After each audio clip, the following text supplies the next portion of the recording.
Boa tarde, pessoal. Boa tarde, Guilherme. Boa tarde. Obrigado pelo vídeo de abertura, já foi maravilhoso, já colocou a gente no clima aqui. E agora a gente vai fazer uma abertura oficial aqui e passar a palavra para o Guilherme, né? Hoje damos início à quinta apresentação da série de conferências virtuais do curso de Arquitetura e Urbanismo da PUC Minas. E a partir desse semestre, a disciplina Seminários 1, 2 e 3 passa a ser realizada de forma integrada entre as unidades do Coração Carístico e da Praça da Liberdade, e sendo essa integração também adotada para futuros eventos presenciais. Devido à pandemia do Covid-19, a universidade optou pela realização das conferências em forma virtual, buscando resguardar a saúde tanto dos estudantes, professores, funcionários e convidados. Nosso conferencista de hoje é o arquiteto Guilherme Torres. Guilherme é fundador do Estúdio Guilherme Torres. Ele desenvolve projetos nas mais diversas áreas, da arquitetura ao design. Seu trabalho equilibra uma rigorosa estética contemporânea e um irreverente design de interiores, marcados por sua produção de mobiliário autoral. Conquistou a mídia internacional com o Mangue Groove, uma instalação artística encomendada pela Swarovski para Design Miami, e foi eleito pela Coveted Magazine como um dos 100 maiores designers de interiores do mundo. Ele atua também como diretor criativo da Nos Furniture, sua empresa de mobiliário, e possui 3 livros publicados: The Endless Book, Color Me e Bad Ideas. O tema da nossa conferência de hoje, como vocês viram no nosso vídeo de abertura, é o projeto Tree House.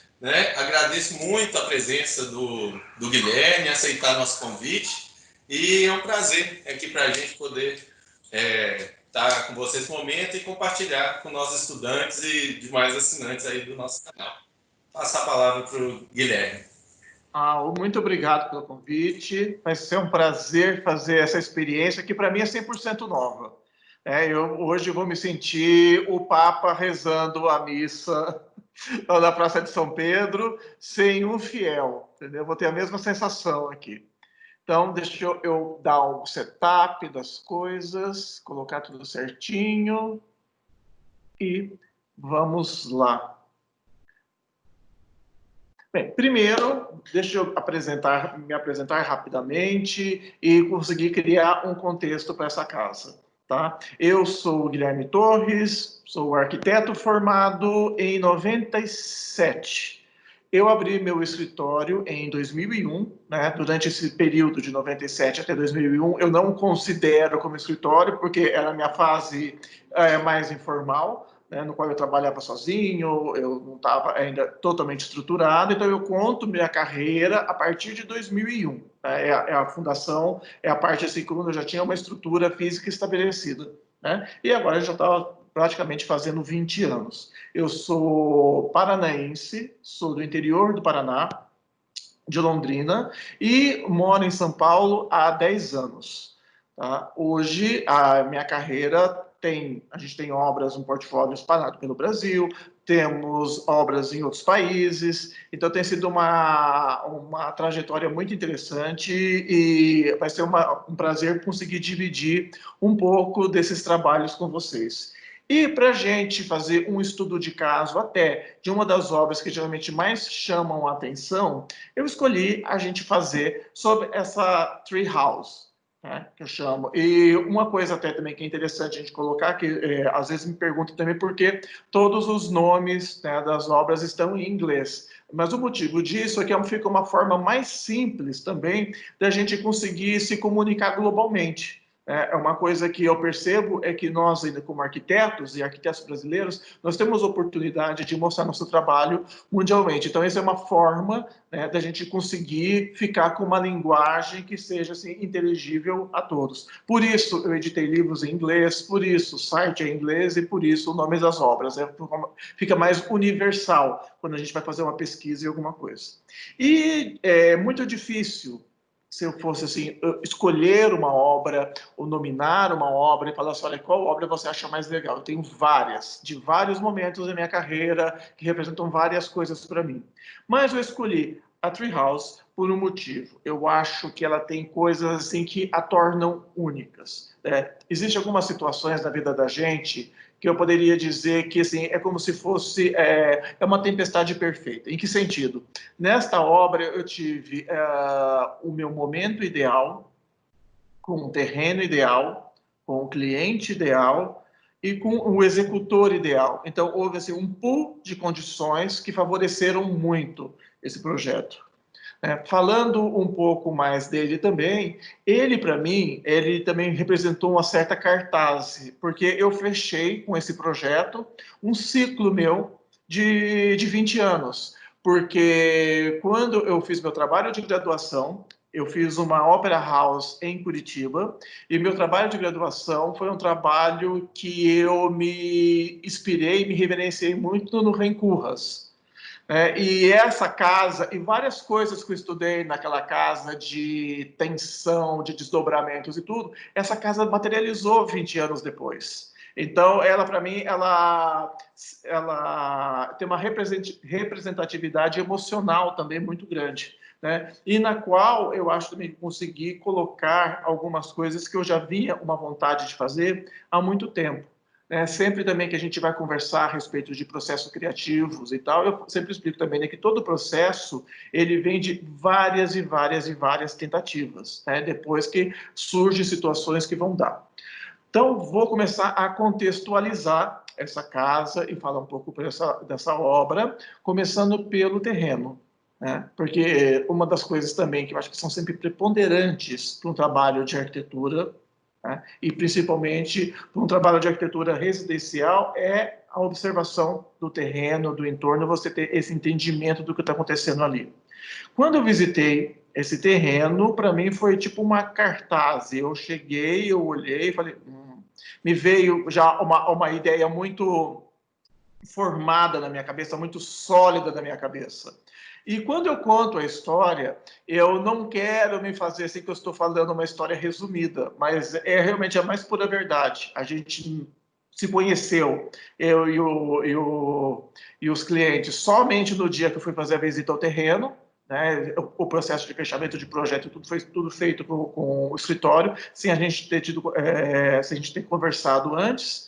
E no dia que eu fui até Curitiba, né, já com o projeto fechado, para fazer a visita e fazer a inspeção de terreno, quando eu cheguei, é um condomínio fechado, tá? O Curitiba tem um aspecto muito interessante, que a maioria dos condomínios fechados estão numa zona da cidade que fica em torno do Parque Barigui, que acredito que uns 30 anos atrás ficava assim, no limite da cidade, e hoje em dia ele está praticamente no meio da cidade. E existe uma área que ela tem vários fundos de vale, várias zonas de preservação permanente. E este condomínio dá fundos para essa área de preservação permanente. Então, é um terreno muito especial, é um condomínio que já existe há muitos anos, acredito que esse condomínio já tem seus 20 anos, o que para uma cidade que cresceu muito nos últimos 30, como o Curitiba, seria um condomínio estabelecido, né? E tinham pouquíssimos lotes disponíveis nesse condomínio, o condomínio inteiro consolidado. Esse lote, aos olhos dos leigos, era o famoso lote micado. Por quê? Ele tem uma entrada por uma rua sem fim e o terreno é lateral. Então, as pessoas, geralmente, quando vão escolher lotes, as pessoas priorizam pensar em lotes que sejam com uma frente, né, que vão ter uma fachada, alguma coisa assim. E outra coisa também, que as pessoas que viam esse lote imaginavam que seria uma coisa muito ruim, seria a presença de mata em todos os lados, né? E eu e o cliente, a gente se conhecendo, quando desci do carro, entrei, pisei, dei uma olhada no terreno, eu falei, olha, eu falei assim, para mim, acabou, tá visto, eu já tô com tudo na minha cabeça, né? Nas fotos, nas imagens que a gente tem aqui de triagem do terreno, tem algumas coisas interessantes, né? A gente colocou uma sequência de fotografias como se fosse quase querendo montar uma panorâmica, né? Então, na fotografia da esquerda, na primeira, a gente consegue ver assim, a percepção do terreno. Se eu estivesse de frente do lote, eu estaria vendo ao meu lado direito. Então, eu estou cercado, né, por essa vegetação. Observem que no céu, ali nos canais, não existe absolutamente nada, e nunca vai ter, porque aqui é só área de preservação. Então, esse visual vai ser para sempre. Né? Agora, eu encostando numa parte de matas, eu consigo ver na foto do centro essa rua, né, sem saída, nesse bolsão da rua onde estão ali estacionados os carros. Aqui, por exemplo, você vai ver que tem uma casa, né, que está bem próxima já do terreno do nosso terreno. E na foto, na terceira foto, a foto da direita, a gente também consegue ver a única fronteira, a única barreira de muro que essa casa tem. Então, a gente só tem muro em um lado, né? As outras três faces, na verdade, a gente não tem um muro, é uma cerca, né, que está dentro dessa área de preservação permanente. E isso, para mim, quando eu olhei, e quando eu vi também essa questão do desnível do terreno, esse terreno tem um desnível, tem um declive muito, muito bonito, acentuado, mas de uma maneira muito elegante, foi uma coisa também que me encantou de cara, me chamou a atenção.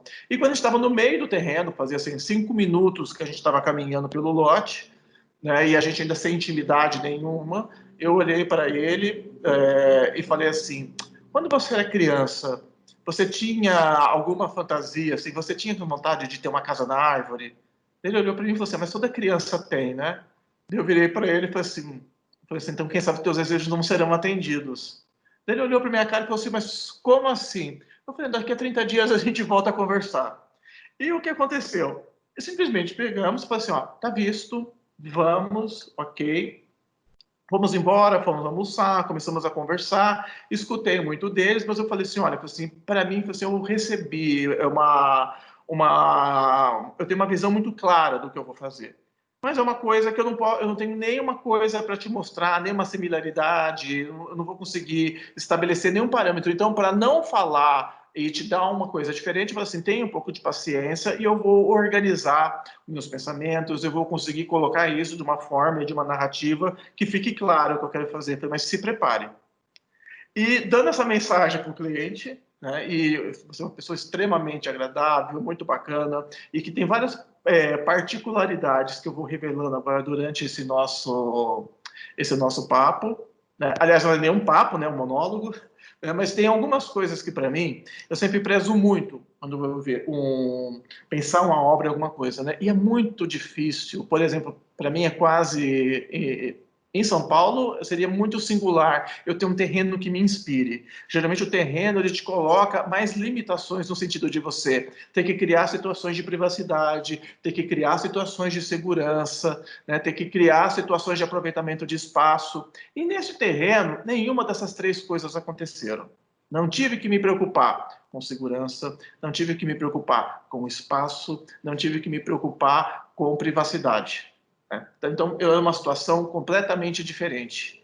Pensando nisso e tendo essa sensação toda de matas à minha volta, e essa sensação e essa ideia de fazer uma casa na árvore, foi onde eu comecei e tipo, tudo se formou de uma forma muito cristalina na minha mente. Né? Como arquiteto, eu tenho alguns princípios que eu sempre uso em todas as minhas obras. Né? E são 6 princípios. Eles são balanço, monumentalidade, sombra e luz, serialidade, integração e materialidade. Balanço é uma das coisas que mais me seduz. Eu adoro a ideia da suspensão, adoro a ideia da leveza, adoro a ideia de você criar coisas que pesam toneladas e toneladas e que você não consegue entender como aquilo existe, como aquilo está estabelecido, como aquilo funciona. Qual foi a ideia inicial? Comecei pensando, tá, como eu organizaria a vontade, o desejo dessa pessoa, né, o desejo dessa família. Primeira coisa que eles tinham, e isso já fazia parte de um briefing, eles desejavam uma casa térrea. Aí eu pensei, ok, se eu tivesse um terreno reto, eu teria uma casa térrea. Né? Mas esse terreno não é reto, o terreno é inclinado. Mas eu falei, tudo bem, vamos imaginar então que eu tenho esse bloco. Mas, a partir do momento que eu tenho um declive, né, eu vou gerar uma situação que naturalmente eu vou criar um outro nível. Eu falei, então vamos pensar diferente? Vamos pensar que eu pudesse Isso também ia me impedir visão, certas coisas. Eu ia criar uma casa muito maciça. Eu falei, vamos pensar o contrário? Eu falei, vamos pensar que eu suspendo isso. Aí o que acontece? O movimento que o terreno tem embaixo não vai me alterar. Então, essa foi a primeira ideia e a primeira coisa que ficou muito clara para mim. E outra, né, eu parti do princípio que eu comecei imaginando uma casa térrea. Né? Casa térrea, para mim, em vez de pensar que a casa estaria no chão, eu entendi que a casa tem um pavimento. Então, isso foi a primeira questão também, que eu mudei a maneira de enxergar o que a pessoa me pediu. Eu entendi que ela queria uma casa num pavimento único, num pavimento contínuo, mas não que a casa estivesse grudada no chão. Então veio essa ideia de suspensão. Outra coisa também é que, de cara, eu gostaria que isso ficasse completamente livre, né? A gente tivesse uma fluidez espacial, tivesse uma possibilidade espacial que dificilmente a gente encontraria numa residência, dificilmente numa obra particular. Né? Essa casa tem uma felicidade, está dentro de um condomínio fechado. Ok, mas eu acredito que eu teria tido uma saída muito similar se eu tivesse num terreno que a gente tivesse um acesso público e tivesse um fundo de vale atrás. Acho que eu teria chegado em soluções muito próximas dessa que foi colocada. E com essa solução de criar essa suspensão da casa, eu cheguei numa outra coisa que é muito importante, que é o princípio da monumentalidade. Eu gosto muito de fazer um gesto contido, mas um gesto poderoso. Então, por exemplo, a ideia de criar um único bloco e colocar esse bloco levitando é uma coisa que realmente me exerceu um fascínio de cara muito intenso. Outra coisa também que essa exploração espacial já ia me possibilitar ia ser eu poder explorar a sombra e a luz. E eu nunca falo luz e sombra, eu sempre falo sombra e luz, porque nós, como arquitetos, nós desenhamos sombras. Né? Nós colocamos barreiras visuais sobre luz e aí a gente desenha sombras. Isso posto, eu pensando então num programa que tivesse suspenso e aquele fundo com aquela ideia toda, né, aqueles galhos, toda essa construção visual que uma floresta me possibilita, né, já imaginei essa situação desse bloco flutuante, né, e esse bloco que estivesse extremamente leve, né, no meio de copas de árvores. Então, esse foi o princípio e o que foi o fio condutor desse projeto. Primeira coisa que sempre quando eu faço um projeto, eu penso na questão de materialidade. Materialidade, materiais. O que isso quer dizer para mim? Não que eu pense em materiais de acabamento, mas eu acredito que toda arquitetura deve ter sua verdade. Para você chegar e você conseguir expor a verdade de uma arquitetura, é muito interessante que você exponha seus métodos, exponha seus materiais construtivos, revele a beleza que cada material pode te trazer. Das coisas que essa família me pediu, eles me pediram, então, essa casa que fosse num pavimento único, e a obra que me apresentou para eles era uma obra que eu tinha feito também em Curitiba, e uma obra completamente feita em concreto armado, que é a PA House.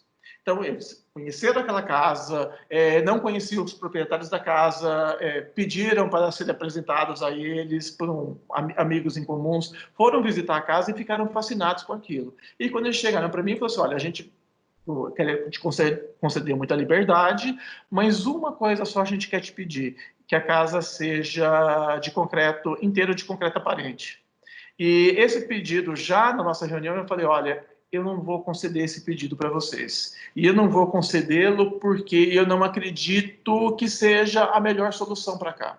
Porque você criar um bloco de concreto do tamanho que eu imagino que vai ser necessário, vai criar tanto peso, tanto esforço, e a gente pode atingir esse mesmo objetivo, essa mesma plasticidade, essa mesma textura, essa mesma verdade, usando materiais tecnológicos. Uma coisa que, para elucidar toda essa questão dessa obra também fica muito interessante, é falar um pouco a respeito dessa família, falar um pouco a respeito, né, de quem vai morar nessa casa, de quem mora nessa casa. É um casal, né, dos seus 40 anos, entendeu? E tem duas filhas pré-adolescentes. Agora, ele tem uma construtora, ele é engenheiro civil, e foi ele que construiu essa casa. E quando ele entrou em contato e me mandou um portfólio, me mandou o site da empresa dele, eu olhando as imagens, olhando as casas, eu falei assim, gente, mas por que ele quer fazer uma casa comigo? Eu falei assim, não tem... As coisas que ele constrói, eu percebi que ele fazia muita coisa, tipo, ele como incorporador, ele fazendo e ele vendendo. Eu pensei que não tem nada a ver comigo, não tem nada a ver com as coisas que eu faço. Eu falei, será que a pessoa está ligando aqui só para fazer uma especulação, mas não tem um real interesse? Isso foi uma das primeiras coisas que me passou pela cabeça. Tanto que a gente só veio se conhecer depois do contato efetivado. E eu fiquei pensando, falei, tá, mas vamos entender qual que é essa situação, o que está acontecendo, como que é essa família. Né? E aí eu peguei, conheci eles e falei assim, gente, vamos ouvir. Né? E eu vi que ele era uma pessoa completamente aberta a conhecer coisas. E uma coisa que eu me identifiquei muito de cara foi que, é engraçado, né? Mas algumas pessoas, só de você conversar, você já consegue entender muito a respeito dela. E eu me senti muito conectado com ele, no sentido que eu vi que ele era uma pessoa extremamente competente e que ele não tinha encontrado ainda uma arquitetura que desse vazão para o conhecimento que ele tem.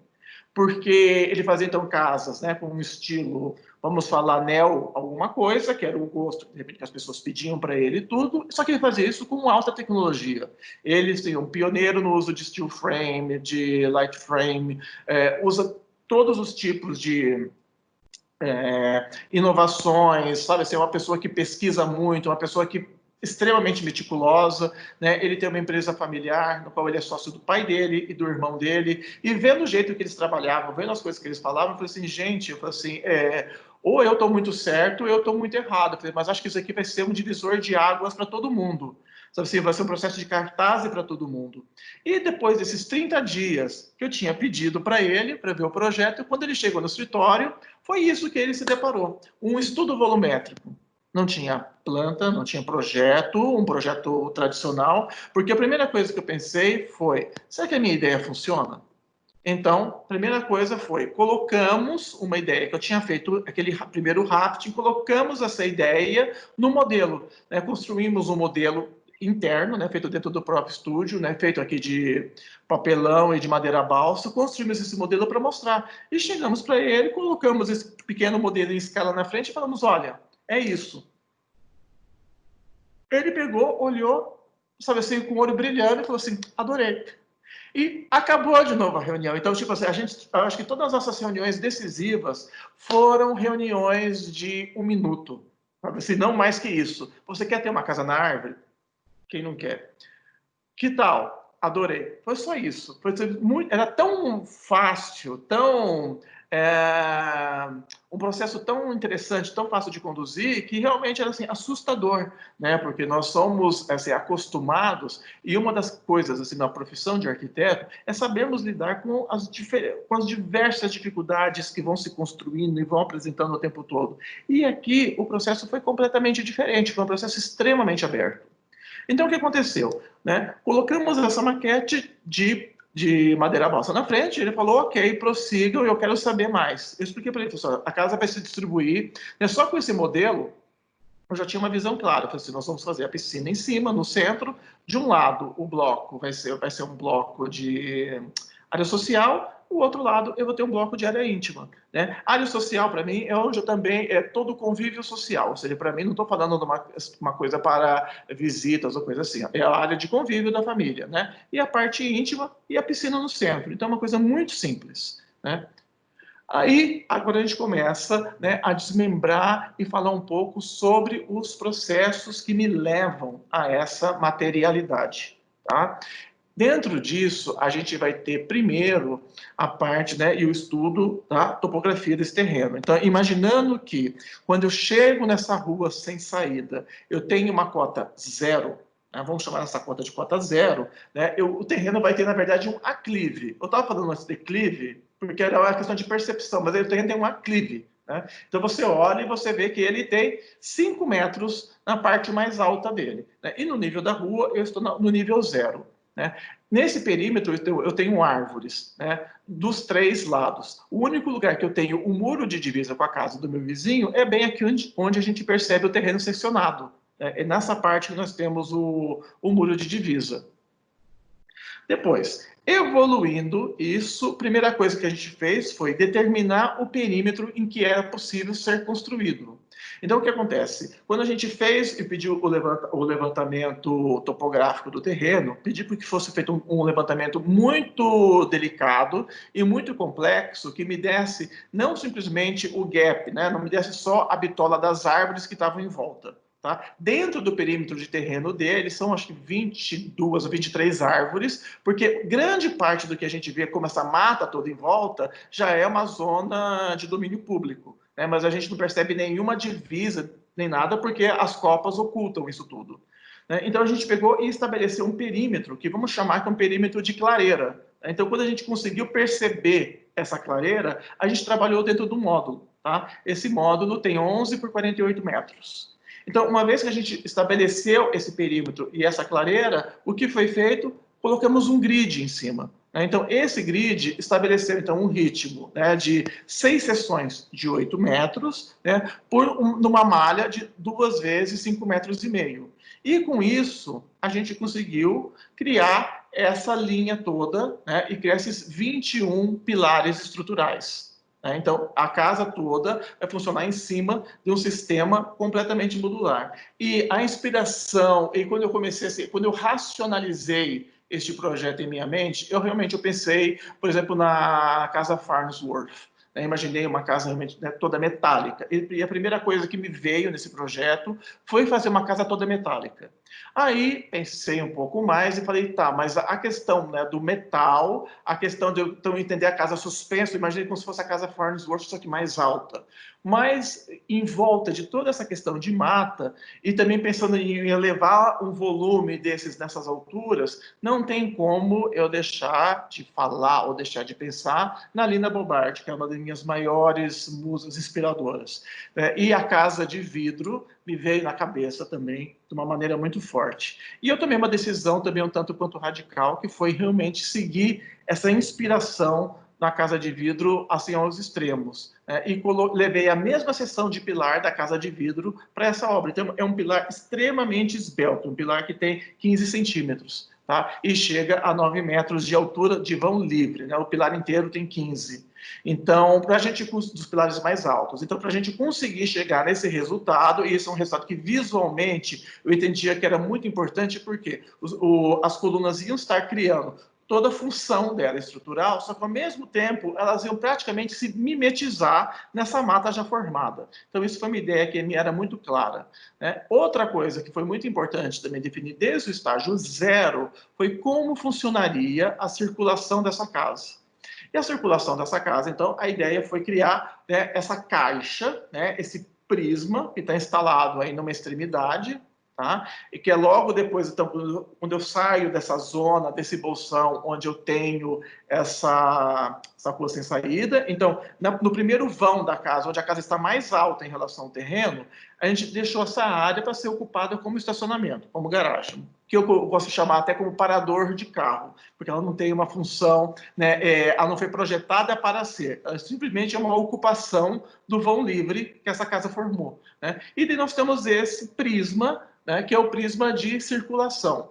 Nele a gente tem uma escada helicoidal, nele nós temos um elevador, e neles nós temos um pequeno apoio de serviços e nós temos um shaft, né, porque era o único ponto que eu poderia descer e subir todas as tubulações e todas as instalações dessa casa. Então, esse é o elemento, né, que vai criar a circulação e que vai organizar essa casa. Tendo isso posto, o que mais a gente pensou? A gente criou, obviamente, existe uma plataforma embaixo disso para dar essa sustentação, né, a este prisma, e nessa parte de baixo eu ainda tenho um pequeno apoio, que eu tenho um quarto de hóspedes, eu tenho casa de máquinas, tenho um espaço de ateliê, então a gente criou uma estrutura. Na verdade, essa casa ela tem 3 pisos, tá? E esse bloco é o bloco que organiza. Pensando isso também, e como a gente tinha um vão, onde existe esse bloco, a gente tinha a gente venceu uma altura de 8 metros, a ideia foi, vamos instalar o elevador. E a questão foi, vamos usar o elevador de uma forma mais sábia. Tá? E para usar o elevador dessa forma mais sábia, nós tomamos a decisão de o acesso da casa ser sempre pelo elevador e só pelo elevador. Ou seja, a escada ela é realmente uma escada de emergência. Tá? O elevador não foi colocado o elevador como um acessório que não se usa nunca. A gente subverteu esse conceito que muita gente usa, na maioria das casas que a pessoa está no elevador, ela pensa em caso de doença, em caso de uma incapacidade, em caso de estar com problemas de locomoção. Aqui a gente tomou um partido diferente. E também não tem como não deixar de lembrar de uma residência, de novo, do meu querido Rencurras, né, no qual ele tem aquela plataforma elevatória fabulosa. Então, ele também já estava presente. Eu sempre gostei muito de casar várias personas e várias pessoas dentro da minha cabeça que me inspiram, né? E aqui, realmente, eu estava com o Miss Van der Rohe, estava com Lina e estava com o Rencurras. Outra coisa que aconteceu agora, quando eu aponto essas setas, são para chamar a atenção que a casa toda foi montada dentro de um módulo. Quando nós fomos começar a obra, os dois primeiros pilares da extremidade, onde vai ser a garagem, o condomínio solicitou um embargo deles e solicitou que nós movêssemos esses pilares. Movendo esses pilares, 1,5 metro para trás, eu tive a sensação que a casa estava criando uma instabilidade muito grande. Enquanto eu estava resolvendo isso, eu falei assim, gente, como é que eu vou pensar nisso? Como é que eu vou fazer? Mas eu falei assim, eu vou achar uma solução. Enquanto eu pensava nisso, eu falei, tá, vamos seguir adiante, mas eu tenho que primeiro colocar a casa em pé. Para colocar a casa em pé, eu falei, tá, assim, vamos pensar como que eu vou fazer essa laje, né? Eu vou fazer essa laje metálica. Eu já solicitei, né, na fase de anteprojeto, antes de ter planta e nada, só com aquele modelo estrutural, já solicitei a contratação de um calculista, né? E já tomamos juntos algumas decisões. E, quando eu falei da piscina, como eu queria alocar a piscina e o tamanho da piscina, ele me sugeriu, falou, olha, vamos fazer o seguinte, se a gente fizer essa casa 100% metálica, com uma laje metálica, né, a gente vai ter ela vai ficar extremamente frágil. Eu não vou poder trabalhar com essas seções de colunas que você deseja tão esbeltas, porque a casa vai ter um balanço, não vai ser fácil estabilizá-la. Falei, vamos fazer de concreto. Eu falei, ok, porque não era uma questão que ia ter um impedimento, mas eu falei, olha, eu pretendo usar o concreto só o necessário. Eu quero utilizar construções leves, né, e rápidas, o máximo possível. Então, criamos essa ideia dessa laje, né? E essa laje, quando a gente fez, a gente já criou todos os insertos para receber os pilares, etc. Tá? Continuando esse pensamento, já na segunda camada, que é a parte de cobertura, a laje de cobertura, vale lembrar que isso não é uma laje de concreto, né? Ela é uma cobertura leve. Aí nós usamos aquele material composto de madeira e criamos uma manta de impermeabilização. Então, aí a gente já tirou a questão também de levar peso para a casa, né? E, por último, tinha uma questão de como que vai fechar essa casa. E essa casa é uma casa de vidro. Ela tem vidro em todas as faces que dão para a mata, né? E só existe uma face que você não dá para a mata, que é a face que tem quando você chega no condomínio.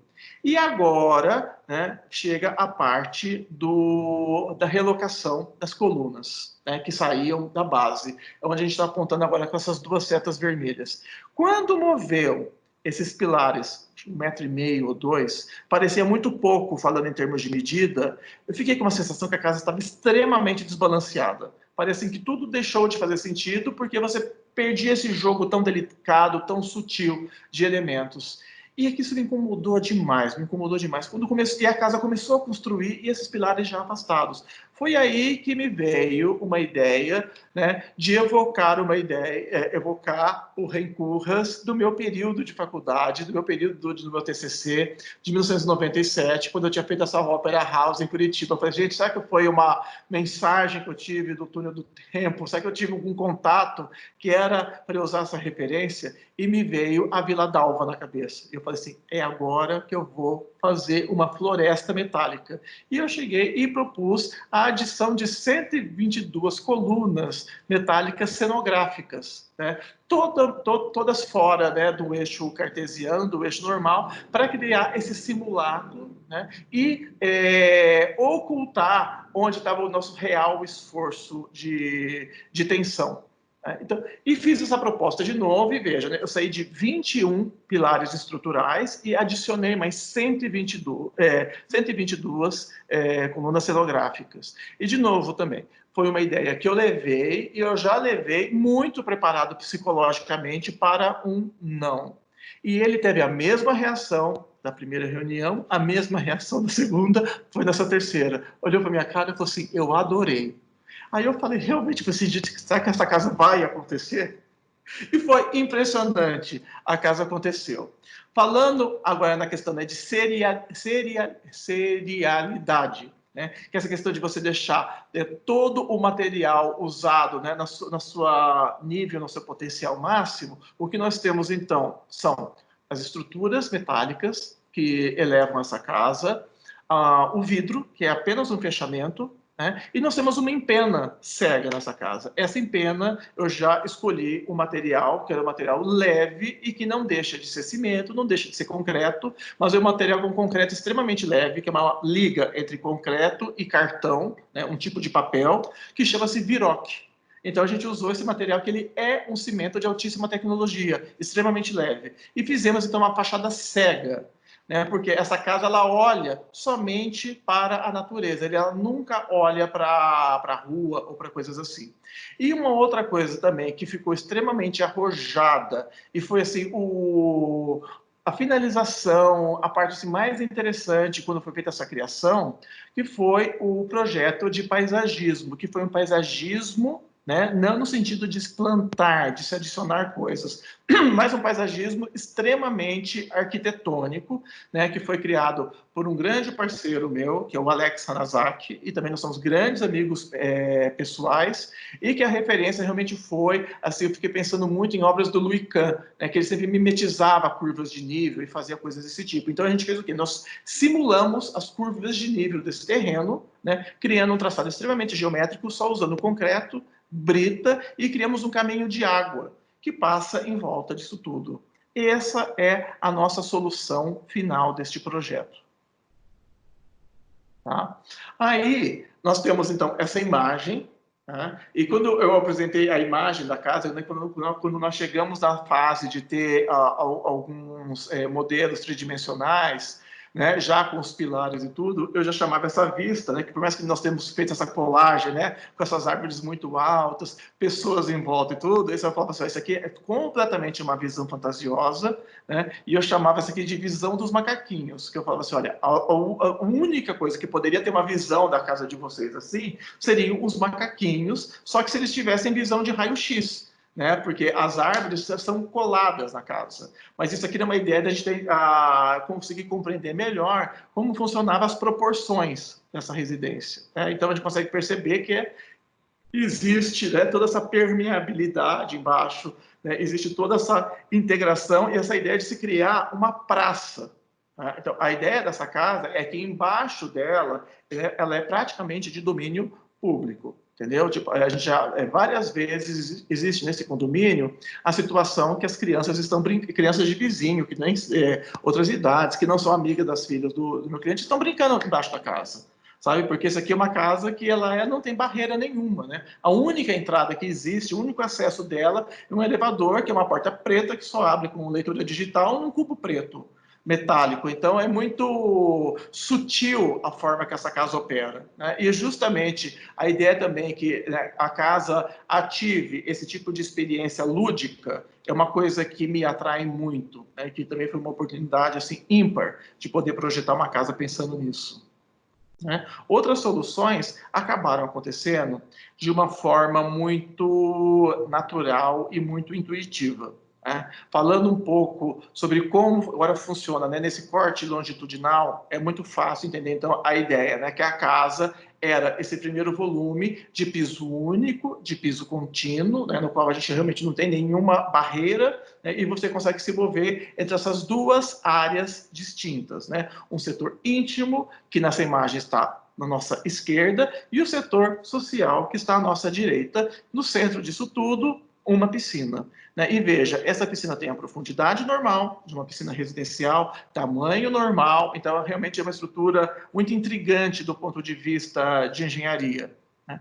Quando a gente começou a fazer o lançamento das coisas que nós tínhamos nesse projeto, uma outra coisa que nos passou pela cabeça, então, né, foi fazer, como a gente tinha que criar um núcleo de serviços, né, um núcleo para colocar caixas d'água, geradores, aquecedor e tudo, né, fazer uma casa de máquinas, ou então aproveitar esse core de concreto e criar uma estrutura secundária de apoio para essa casa, uma estrutura que não é explorada todo dia, que é um ateliê e um quarto de hóspedes. Então a gente fez isso nesse nível subsolo, ele não aparece, ele não é visível, né? Ele realmente ficou 100% enterrado. E daí ele tem um jardim, ele tem um fosso de luz, né, que leva iluminação natural para ele.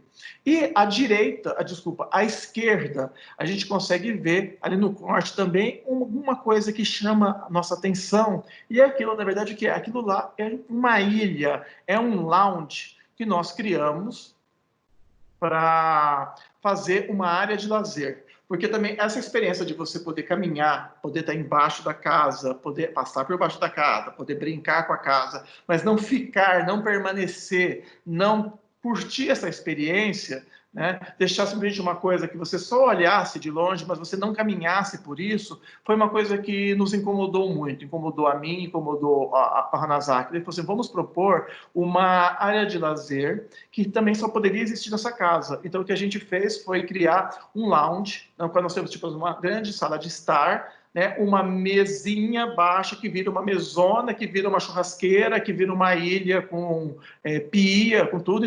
Então a gente criou uma área que tipo tem um fire pit, é uma área que dá para você ficar à noite, dá para você fazer um jantar, dá para você fazer um churrasco, e uma área que atende assim confortavelmente um número assim, enorme de pessoas. Você pode receber 60 pessoas nessa área. E nessa isométrica é a área que a gente vê logo acima, né? Então à nossa esquerda, aquela área ali que tem um corte, que a gente consegue perceber que tem um volume atravessando ali em tudo, é ilha, né, onde eu tenho essa pia, onde eu tenho essa churrasqueira, que na verdade a gente fez uma parrilha, né, que é aquela churrasqueira argentina, que vira uma mesa, que vira uma mesa baixa, que vira um lugar de colocar bebida no centro, com um fire pit, né, com uma lareira, que tem um sofá em volta, e isso é 100% feito em concreto. 100%. A pia é de concreto, a única coisa que não é de concreto é a torneira, e depois tem almofadas. Tirando isso, é 100% feito em concreto. Então, a materialidade, ela se forma e se transpõe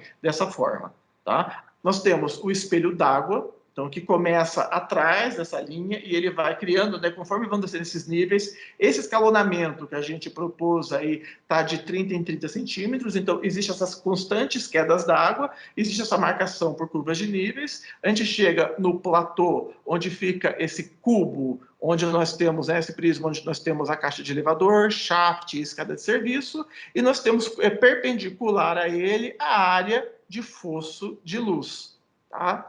Em cima disso, né, para explicar também como a casa funciona e ficar muito simples, como esses pilares eles se elevam, né, quando a gente ultrapassa a linha da laje de piso. Né? E agora a gente vai fazer só as colunas que estruturam a cobertura, nós voltamos ao nosso módulo de 21 colunas estruturais. Né? Então, nessa isométrica, a gente chama, na verdade, a casa de nível copas. Né? Então, ela não é o nível térreo e o nível inferior. Vamos falar que nós temos o nível da rua, né? O nível de chegada, e nós temos o nosso nível, que é das copas das árvores. Né? E uma coisa também que vale lembrar, foi muito importante, porque no ponto mais baixo que a gente elevou essa casa, ela está elevada a 3,5 metros.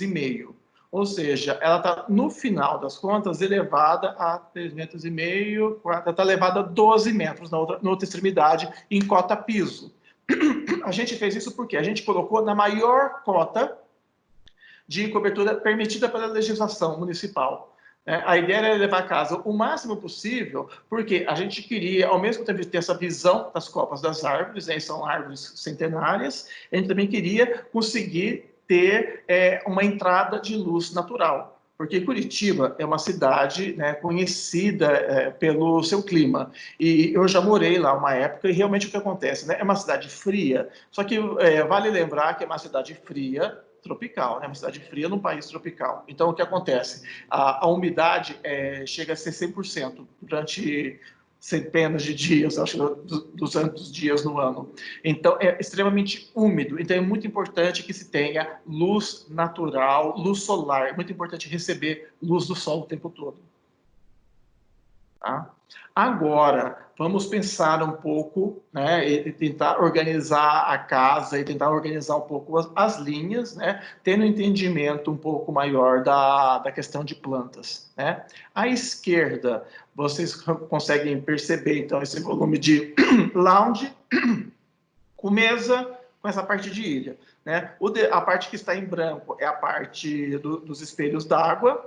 Depois nós temos o núcleo central, que está ali destacado, onde a gente tem aquele X perpendicular, é esse fosso de luz que falamos, e depois, né, o vão, que está o segundo platô, que nós temos essa chegada da casa, né, onde a gente pode dizer que é uma garagem, correto? E a gente tem uma escada, né, já assim que ela fica praticamente invisível, né, está ali na seção das árvores, que é uma escada que dá acesso direto à parte de casa de máquinas.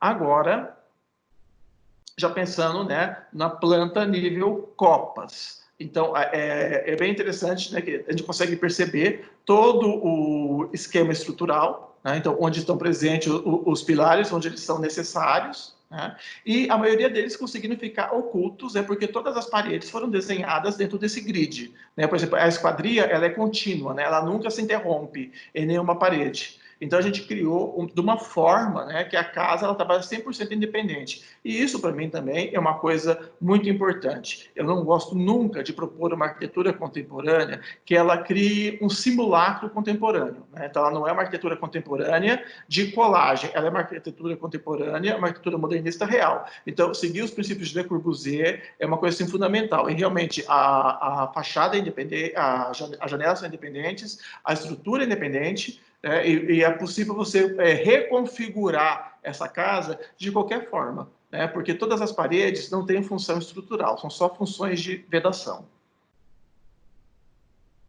Neste corte perspectivado, né, a gente consegue entender essa ideia, né, desse movimento, dessa brincadeira, de como que essa casa funciona de uma forma tão simples, tão orgânica e privilegiando essa questão de entrada de luz, essa ser extremamente ter essa abundância de luz e de peso.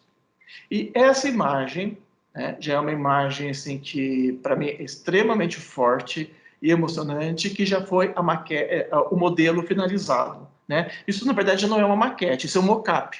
No nosso processo criativo, a gente trabalha sempre investigando os materiais e suas possibilidades da melhor forma possível. Assim como foi necessário a gente criar um primeiro modelo, aquele modelo não chega a ser uma maquete, porque ele estava ainda com várias questões a ser definidas ou a ser pensadas. Esse eu já também não diria para vocês que é uma maquete, isso é um mock-up, ele realmente é um modelo em escala reduzida, porque ela foi construída a partir do projeto executivo. Eu faço isso para quê? Para ter 100% de confiança e de certeza nas decisões que foram tomadas. Então, dessa forma, eu consigo, em escala, conseguir avaliar se espessuras, dimensões, pesos, se isso tudo está correto. E, de novo, a gente teve uma surpresa muito feliz com essa ideia, né? E também de perceber como ia criar esse efeito mimético, né? Criar essa selva de estruturas na casa. Outra coisa que foi muito interessante também, que o processo de nós percebermos, né, como a casa funcionava, ficou muito fácil de ver pela essa maquete, que essa maquete ela desmonta. Então, a gente consegue abrir, né, as coberturas dela e consegue revelar a planta dela, as divisões, o mobiliário, isso tudo de uma forma muito simples. Então, esses testes, para mim, né, eu consegui olhar essa casa, né, olhar esse mock-up como se eu estivesse num drone, foi uma coisa assim, extremamente importante para a gente ter certeza das decisões tomadas, né, da aplicação, da viabilidade técnica disso, até porque muitas coisas ficaram em estudo durante um grande período.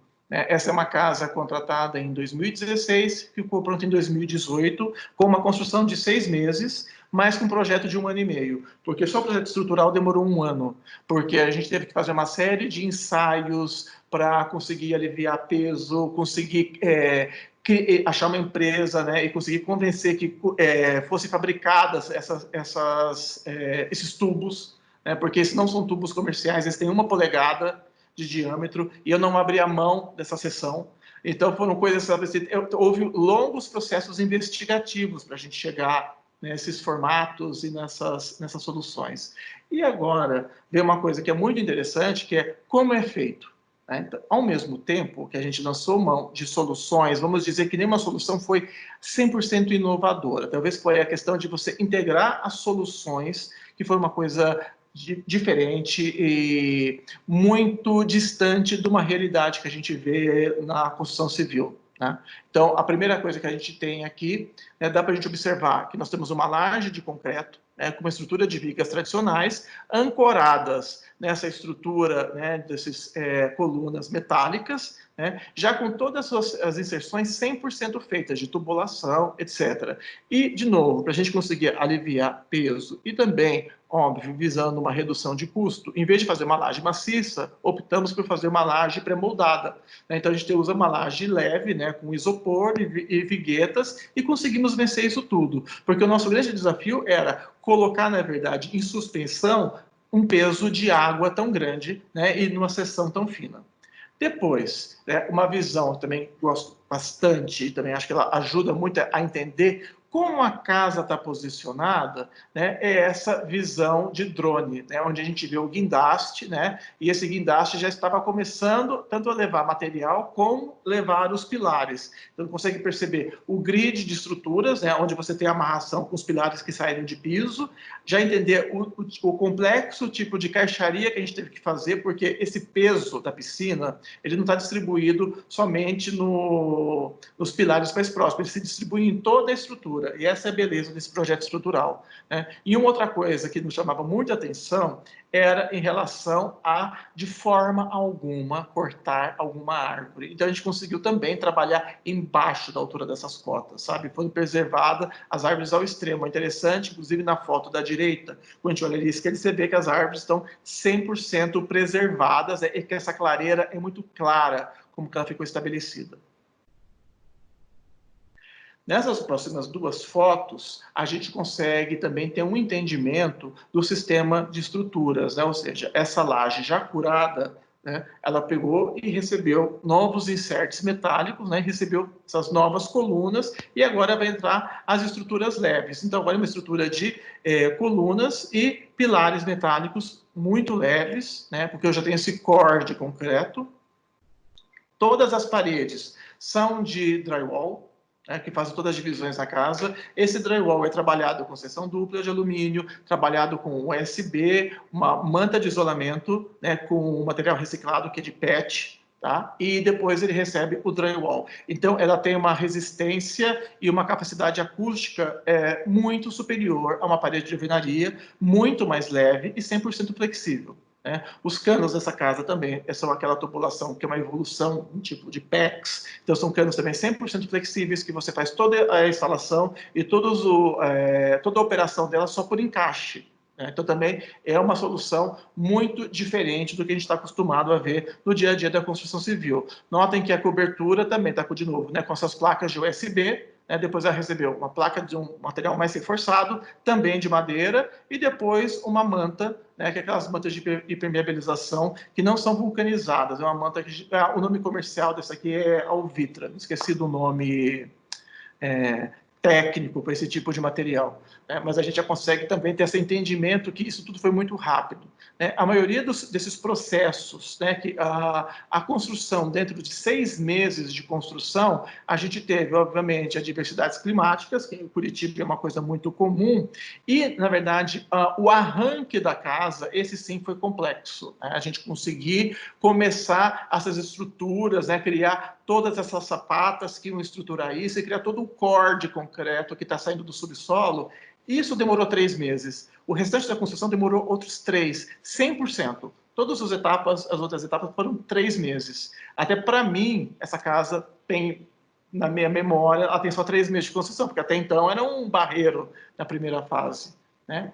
E dessa forma, acho que a gente consegue assim, trazer um pouco dessa explicação, trazer um pouco mais desse projeto. É a primeira vez que eu apresento esse estudo de caso nesse formato, né? Primeiro, sendo remoto, não estando contando com a presença de todo mundo, ou medindo um pouco a reação das pessoas. Então, isso me levou agora a repensar várias coisas. Eu já estou doido para fazer a segunda etapa da apresentação dessa casa. Agora eu falei assim, nossa, teria tantas outras coisas para falar. Só que quando a gente foi abrir essa apresentação hoje, eu falei, eu acredito que eu vou fazer uma apresentação que vai ter 10 minutos, 15 minutos. E no final das contas a gente já chegou a quase 50. Né? Mas eu estou assim, muito grato por poder dividir esses processos com vocês. Né? Agora eu sei que nosso próximo passo vai ser ter uma live. E aí vai ser uma coisa que vai ser interessante, porque todos que tiverem dúvidas ou quiserem formular algumas coisas sobre essa casa, podem trazer para a gente, que a gente vai estar conversando e trazendo isso. E agora, eu acredito que eu parei de dividir minha tela. Parei? Parou. Então tá. E eu voltei aqui, tem uns 30 segundos também. Eu estava olhando no celular toda hora para ver se tinha alguma mensagem, para ver se estava acontecendo ou não. Eu falei, não, pode deixar que aconteceu e aconteceu maravilhosamente bem. Eu voltei aqui, voltei com um sorrisão no rosto, assim, de alegria mesmo, satisfação, e a gente está aprendendo junto, né? Muito bom que você gostou do formato. E eu acho que na live também vai ser muito legal o pessoal poder participar. Eu mesmo já estou cheio de questões aqui, ansioso para a gente conversar mais na próxima semana. Mas assim, muito obrigado, Guilherme. Foi assim extremamente esclarecedora, apresentação de altíssimo nível, uma organização, uma clareza nas ideias, no material gráfico e na forma de apresentar. Se era uma questão de saber como que fluiu aí, para mim que estava aqui assistindo, fluiu muito bem, tá? Agradecer mais uma vez e agradecer a todo mundo que vai acompanhar aí via plataformas de ensino da PUC Minas e no nosso canal do YouTube também, do Departamento de Arquitetura da PUC Minas, e posteriormente também onde que vocês quiserem divulgar e promover. Que bom. Eu queria só complementar uma coisa, que possivelmente, quando esse conteúdo for ao ar, nosso site novo ainda não estará no ar. Então, essa casa atualmente não é disponível no nosso site, vai ser em breve. Óbvio, tem fotos no meu Instagram, e essa casa já foi publicada na Casa Vogue, então já existe algum material, mas na verdade a gente estava guardando o material e guardando as 7 chaves. A gente tem fotos profissionais, a gente está guardando as 7 chaves e estava fazendo várias outras vezes que essa casa tem algumas particularidades. Primeira, ela é zero fotogênica.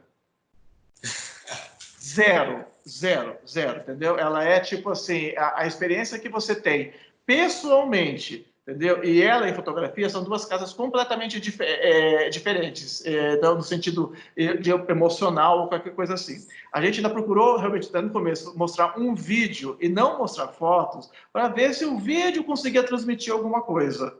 Sabe? Eu acredito que o vídeo já consiga, mas também para você ter uma ideia, o vídeo, eu posso te falar que eu acho que ele representa 30% da casa. Então, os outros 70% é só pessoalmente. É interessante porque essa arquitetura, quando ela está dentro da árvore, você não consegue ter esse entendimento, sabe? A escala e a sensação que te dá presencial, a experiência, porque é engraçado, tem horas que a arquitetura ela consegue ser muito bem fotografada e explicada, né? E algumas outras horas, você fala assim, é um mistério. É como quando você vai no show, você vê o DVD do show, você vê a gravação do show e você fala, olha, é muito mais legal pessoalmente. Sabe essa coisa assim? Essa casa tem isso, né? E, inclusive, uma coisa que já fica, uma dica pós-pandemia, essa casa tem visita guiada, viu? Olha só. Isso aí você vai contar, a gente pode até... mas é a coisa mais curiosa, entendeu? Porque eles que organizam, o cliente organiza a visita guiada, porque realmente ela virou, literalmente falando, é um ponto turístico, mesmo sendo dentro do condomínio, né? Porque as pessoas ligam querendo conhecer a casa, obviamente estudantes, quando a gente inaugurou a casa, a gente fez uma sessão, né? Com estudantes de arquitetura que queriam conhecer a casa, colegas vários pedem, né? Então existe isso, mas eu tenho muita coisa para contar dessa casa. Essa casa realmente ela não é também possível de se falar só 2 horas sobre ela. Isso hoje eu tenho certeza disso. Hoje eu sei que a gente falou isso, a gente vai ter uma outra live, a gente vai ficar ainda com um espacinho ainda, teria umas outras coisas para a gente falar. Nossa, muito bom. E aí a gente pode até começar semana que vem, você lembra aí também, para a gente contar sobre essa visita guiada e até saber como que isso funciona, né? Como que relaciona a vida com visita, você morar numa casa que Vai vira ter a visita excursão. guiada 2.0 agora, né? Então agora eu vou criar o material digital mais que consiga expressar mais essas coisas que a gente falou, né? Porque agora a gente sabe que a gente vai ter uma pausa nessas coisas, né? Durante um período de tempo.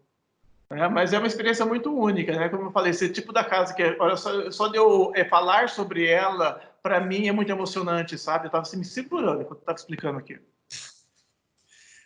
E foi emocionante para mim e para o Everett também, né? O pessoal que está assistindo aí está vendo o H ali, é o Everett, que é assessor do Guilherme, que está aqui com a gente na organização também. Tenho certeza que ele curtiu. Eu curti, me emocionei também. Arquitetura de qualidade e por vários aspectos, né? Tanto desse envolvimento com as referências, quanto com os 6 princípios que você apresentou da sua arquitetura, e eles estão muito claros aí dentro, né? Desde a pesquisa do material, esse esforço, esse trabalho de projeto e de teste exaustivo para a execução acontecer de forma tão rápida e tão bacana. Eu acho que a gente está precisando disso. Tenho certeza que quem assistir, e a gente vai divulgar bastante para o pessoal curtir, porque eu curti muito, tenho certeza que muita gente vai curtir, a gente está precisando desse tipo de experiência de referência.